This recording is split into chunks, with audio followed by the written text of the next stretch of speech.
India എന്ന രാജ്യത്തെ പടുത്തുയർത്തുന്നതിൽ ബി.ജെ.പിയും പ്രധാനമന്ത്രി നരേന്ദ്രമോദിയും ശക്തമായ പ്രവർത്തനങ്ങളാണ് കാഴ്ചവെക്കുന്നത്.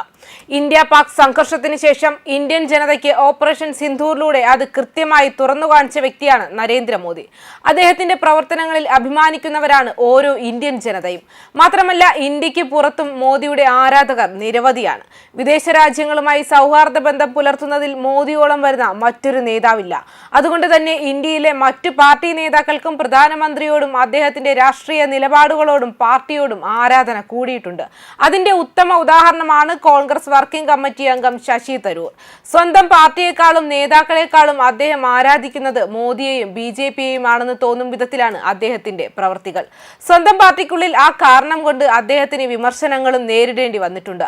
ഇപ്പോഴത്തെ രാഷ്ട്രമാണ് പരമോന്നതമെന്നും രാഷ്ട്രീയ പാർട്ടികൾ രാജ്യത്തെ മികച്ചതാക്കാനുള്ള ഒരു മാർഗമാണെന്നും കോൺഗ്രസ് വർക്കിംഗ് കമ്മിറ്റി അംഗം ശശി തരൂർ വ്യക്തമാക്കി.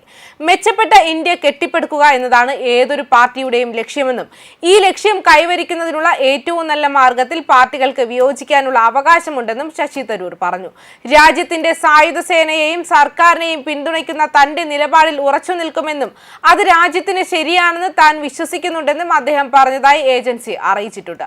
സമാധാനം, ഐക്യം, ദേശീയ വികസനം എന്ന വിഷയത്തിൽ ഒരു സ്വകാര്യ പരിപാടിയിൽ സംസാരിക്കുകയായിരുന്നു അദ്ദേഹം. വിയോജിക്കാനുള്ള എല്ലാ അവകാശവും പാർട്ടികൾക്കുണ്ട്. നിങ്ങൾക്കറിയാവുന്നതുപോലെ പലരും എന്റെ നിലപാടിനെ വളരെ വിമർശിച്ചിട്ടുണ്ട്. കാരണം അടുത്തിടെ സംഭവിച്ചതിന് ശേഷം ഞാൻ സായുധ സേനയെയും നമ്മുടെ സർക്കാരിനെയും പിന്തുണച്ചിട്ടുണ്ട്. ഞാൻ ഇന്ത്യയെക്കുറിച്ച് സംസാരിക്കുമ്പോൾ എന്റെ പാർട്ടിയെ ഇഷ്ടപ്പെടുന്നവരെ മാത്രമല്ല എല്ലാ ഇന്ത്യക്കാരെയും കുറിച്ചാണ് ഞാൻ സംസാരിക്കുന്നത്, ശശി തരൂർ പറഞ്ഞു.